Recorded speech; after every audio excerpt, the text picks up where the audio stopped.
From what I can remember from the day I was born, it was always hard times, welfare, not much food, no money, crime-infested neighborhoods, murders, pimps, prostitutes, drugs, and it was survival of the fittest. And I had an older brother who was 5 years older than me, so he didn't spend much time around the house. He was in the programs. He was very smart and intelligent. He was the special kid on the block that was always in school. And me and my sister got caught up in the street life.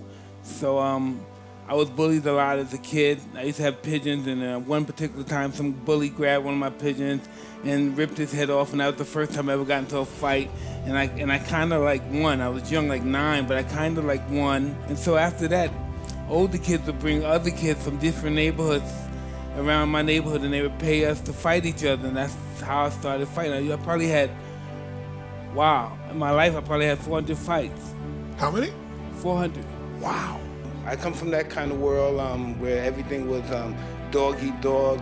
If you had money, if you had jewelry, and if you couldn't defend your stuff or protect it, you were getting took and you were going to get killed. And all my life I've seen murders and robberies, and I became a part of that.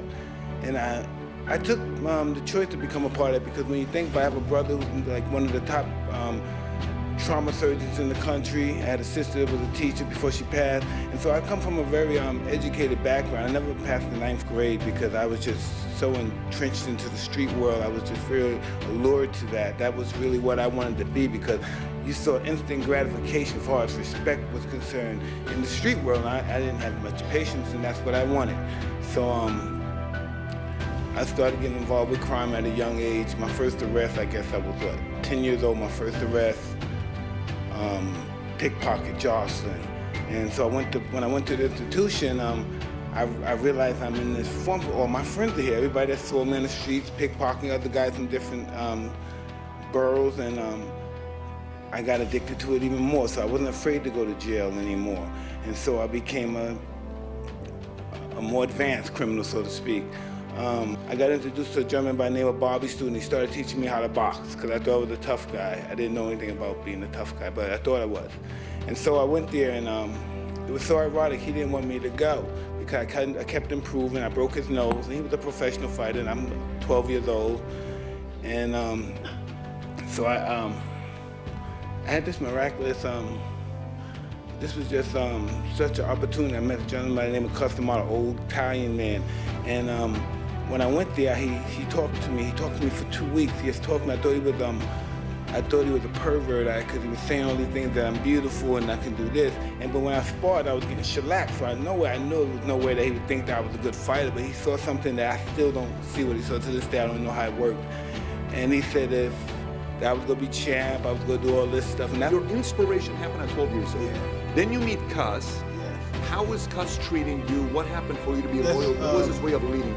Developing into character, and that's why I had a wonderful time with him. Because everything about his life was about me, and so I never had a father, but I know what it's like to want to make a father happy, and so I wanted to be champion to make him happy.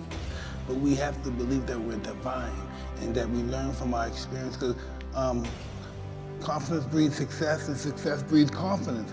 They go hand in hand. You can't accomplish anything unless you say, oh, I'm a prick, I could never do that. I'm not born to do that. Only certain people, only white people could do that. I can't do that. There's nothing I can't do. Cus knows when to put the gas on and when to put the brakes on. You know, that's what a teacher does. He's a teacher. We all teach everyone. All of us teach everyone.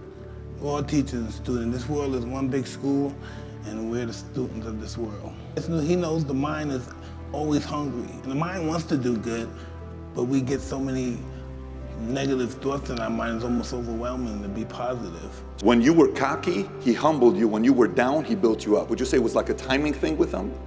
No, it was no game. You know, there's so much power in humbleness.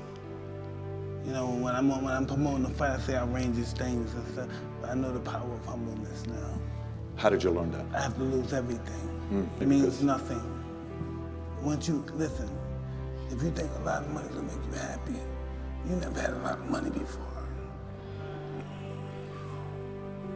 So what do you value now? What's at the top for you to value? Me, my children, my whole barometer of life. Yeah, that's the money. I don't know.